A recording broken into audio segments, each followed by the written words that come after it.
ನಮಸ್ಕಾರ ವೀಕ್ಷಕರೇ. Greater Bengaluru authority ಚುನಾವಣೆಯ ಕಾವು ದಿನದಿಂದ ದಿನಕ್ಕೆ ರಂಗೇರ್ತಾ ಇದೆ. ಈಗ ನಾವು ಮಾಹಿತಿ ಕೊಡ್ತಿರುವಂತಹ ಮುಂದಿನ ವಿಧಾನಸಭಾ ಕ್ಷೇತ್ರ ಮಹದೇವಪುರ ವಿಧಾನಸಭಾ ಕ್ಷೇತ್ರ.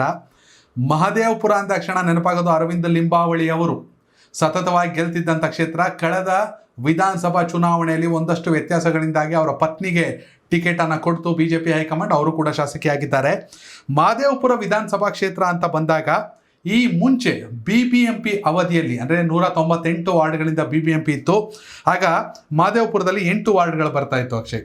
ಇದೀಗ ಅದು GBA ವ್ಯಾಪ್ತಿಯಲ್ಲಿ 24 ಅಂದರೆ ಹೆಚ್ಚು ಕಡಿಮೆ 3 ಪಟ್ಟು. ಹೌದು, ಕರೆಕ್ಟಾಗಿ 8 3 24 3 ಪಟ್ಟು ಹೆಚ್ಚಾಗಿದೆ. 24 ವಾರ್ಡ್ಗಳು ಬರುತ್ತೆ. 2010 ಮತ್ತು 2015 ಚುನಾವಣೆ ವೇಳೆಯಲ್ಲಿ ಶಾಸಕರಾಗಿ ಅರವಿಂದ್ ಲಿಂಬಾವಳಿಯವರು ಇಲ್ಲಿದ್ದರು. 2015 BBMP ಚುನಾವಣೆ ಲೆಕ್ಕಾಚಾರಕ್ಕೆ ಬರೆದಾದ್ರೆ BJP 4, ಕಾಂಗ್ರೆಸ್ 3, JDS 1 ಅಂತಿದೆ. ಬಟ್ ಅದು ತಪ್ಪು. JDS ಈ ಖಾತೆ ತೆರೆದಿರಲಿಲ್ಲ. ಸ್ವತಂತ್ರ ಅಭ್ಯರ್ಥಿ 1 ಗೆದ್ದಿದ್ರು. ಇನ್ನು 2010 BBMP ಚುನಾವಣೆಯಲ್ಲಿ BJP ಕೇವಲ 1, ಅರವಿಂದ್ ಲಿಂಬಾವಳಿ ಅವರು ಇದ್ದರೂ ಕೂಡ 2010 BBMP ಚುನಾವಣೆಯಲ್ಲಿ ಕಾಂಗ್ರೆಸ್ ಪ್ರಾಬಲ್ಯವನ್ನು ಸಾಧಿಸಿತ್ತು. 7 ಕ್ಷೇತ್ರಗಳಲ್ಲಿ ಕಾಂಗ್ರೆಸ್ 7 ವಾರ್ಡ್ಗಳ ಗೆಲುವನ್ನು ದಾಖಲಿಸಿತ್ತು. ಇನ್ನು 2023 ವಿಧಾನಸಭಾ ಚುನಾವಣೆ ಲೆಕ್ಕಾಚಾರಕ್ಕೆ ಬಂದರೆ ಮಂಜುಳಾ ಅರವಿಂದ್ ಲಿಂಬಾವಳಿ ಅವರು BJPಯಿಂದ 54.3% ಮತವನ್ನು ಪಡ್ಕೊಂಡಿದ್ದಾರೆ. ಹಾಗೆ ನಾಗೇಶ್ ಕಾಂಗ್ರೆಸ್ನಿಂದ 41% ಮತವನ್ನು ಪಡ್ಕೊಂಡಿದ್ರು. ಇನ್ನು 2013 ಚುನಾವಣೆ ಲೆಕ್ಕಾಚಾರಕ್ಕೆ ಬರೋದಾದರೆ, ಯಾಕಂದರೆ 2015 ಕೂಡ BBMP ಚುನಾವಣೆ ಆಗಿತ್ತು. 2013 ಅರವಿಂದ್ ಲಿಂಬಾವಳಿ BJPಯಿಂದ ಗೆದ್ದು ಶಾಸಕರಾಗಿ 48.62% ಮತವನ್ನು ಪಡ್ಕೊಂಡಿದ್ರು.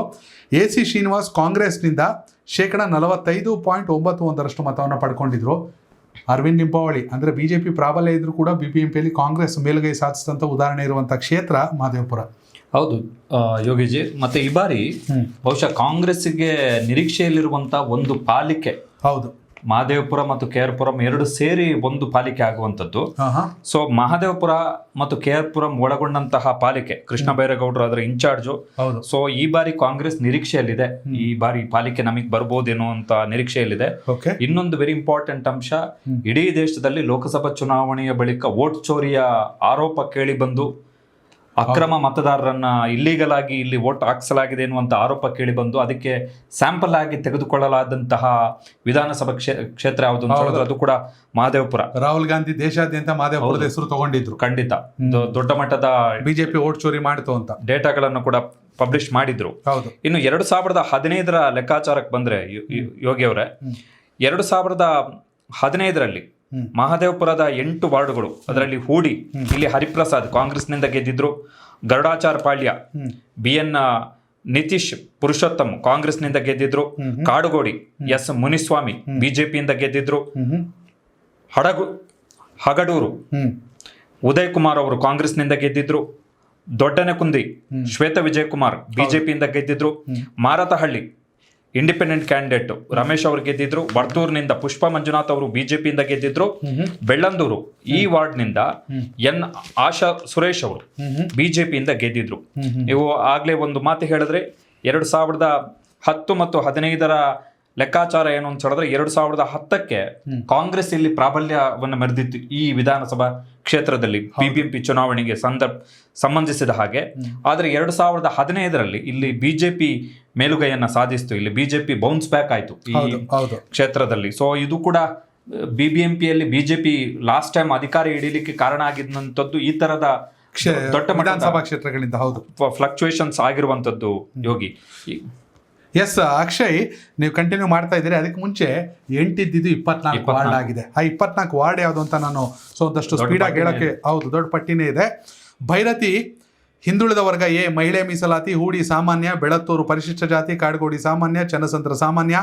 SM ಕೃಷ್ಣ ವಾರ್ಡ್ ಹಿಂದುಳಿದ ವರ್ಗ A, ಕಾವೇರಿ ನಗರ ಪರಿಶಿಷ್ಟ ಜಾತಿ, ಗರುಡಾಚಾರ್ಪಾಳ್ಯ ಹಿಂದುಳಿದ ವರ್ಗ B, ಭಾರತ ಐಕ್ಯ ವಾರ್ಡ್ ಸಾಮಾನ್ಯ ಮಹಿಳೆಯರಿಗೆ ಮೀಸಲಿದು, ಕುಂದಲಹಳ್ಳಿ ಹಿಂದುಳಿದ ವರ್ಗ B, ವೈಟ್ಫೀಲ್ಡ್ ಹಿಂದುಳಿದ ವರ್ಗ A, ಹಗದೂರು ಸಾಮಾನ್ಯ ಮಹಿಳೆಯರಿಗೆ, ವರ್ತೂರು ಹಿಂದುಳಿದ ವರ್ಗ A ಮಹಿಳೆ, ಮುನ್ನೆಕೊಳಾಲು ಸಾಮಾನ್ಯ ಪ್ರಿಯದರ್ಶಿನಿ ವಾರ್ಡ್ ಸಾಮಾನ್ಯ ಮಹಿಳೆಯರಿಗೆ, ದೊಡ್ಡನೆಕ್ಕುಂದಿ ಸಾಮಾನ್ಯ, ಅಶ್ವಥ್ ನಗರ ಸಾಮಾನ್ಯ, ಮಾರ್ತಹಳ್ಳಿ ಹಿಂದುಳಿದ ವರ್ಗ A, ಯಮಲೂರು ಸಾಮಾನ್ಯ ಮಹಿಳೆಯರಿಗೆ, ಬೆಳ್ಳಂದೂರು ಹಿಂದುಳಿದ ವರ್ಗ A ಮಹಿಳೆಯರಿಗೆ, ಪಣತ್ತೂರು ಪರಿಶಿಷ್ಟ ಜಾತಿ ಮಹಿಳೆ, ದೊಡ್ಡಕನ್ಲಿ ಸಾಮಾನ್ಯ ಮಹಿಳೆಯರಿಗೆ, ಗುಂಜೂರು ಹಿಂದುಳಿದ ವರ್ಗ A. 24 ವಾರ್ಡ್ಗಳಿದೆ ಇಲ್ಲಿ ಒಟ್ಟು. ಅಂದ್ರೆ ಇದು 2 ಪಾಲಿಕೆಯಲ್ಲಿ ಶಿಫ್ಟ್ ಆಗುತ್ತೆ. ಹೌದು ಹೌದು 24 ವಾರ್ಡ್ಗಳಲ್ಲಿ ಹೌದು ಒಂದು ಕಸವನಹಳ್ಳಿ ವಾರ್ಡ್ ಏನಿದೆ ಅದು ದಕ್ಷಿಣಕ್ಕೆ ಹೋಗುತ್ತೆ, ಬೆಂಗಳೂರು ದಕ್ಷಿಣಕ್ಕೆ ಹೋಗುತ್ತೆ. ಹೌದು ಉಳಿದ 23 ವಾರ್ಡ್ಗಳು ಬೆಂಗಳೂರು ಪಶ್ಚಿಮ ಪಾಲಿಕೆಯ ವ್ಯಾಪ್ತಿಗೆ ಬರ್ತವೆ. ನಿಜ. ಸೊ ಬೆಂಗಳೂರು ಪಶ್ಚಿಮ ಪಾಲಿಕೆ ವ್ಯಾಪ್ತಿಗೆ ಬರುವಂತಹ 2 ವಿಧಾನಸಭಾ ಕ್ಷೇತ್ರಗಳು, ಒಂದು KR ಪುರಂ ಮತ್ತು ಮಹದೇವಪುರ. ಮಹದೇವಪುರದ ಲೆಕ್ಕಾಚಾರವನ್ನು ಹೇಳಿದ್ರೆ ಅತ್ಯಂತ ಹೆಚ್ಚು ವಲಸಿಗರು ಇರುವಂತಹ ಕ್ಷೇತ್ರ ಯೋಗಿಜಿ ಈ ವಿಧಾನಸಭಾ ಕ್ಷೇತ್ರ. ಅಂದ್ರೆ ಹಿಂದಿ ಭಾಷಿಕರು ಜೊತೆಗೆ ಬೇರೆ ರಾಜ್ಯಗಳಿಂದ ಬಂದು ಅತಿ ಹೆಚ್ಚು ಪ್ರಮಾಣದಲ್ಲಿ ನೆಲೆಸಿರುವಂತಹ ಭಾಗಗಳಲ್ಲಿ ಇದು ಕೂಡ ಒಂದು. ಸೊ ಬಿಜೆಪಿಗೆ ದೊಡ್ಡ ಮಟ್ಟದ ಪ್ಲಸ್ ಪಾಯಿಂಟ್ ವಿಧಾನಸಭಾ ಚುನಾವಣೆಗೆ ಸಂಬಂಧಪಟ್ಟ ಹಾಗೆ ಅದೇ ಆಗ್ತಾ ಇರುವಂತದ್ದು.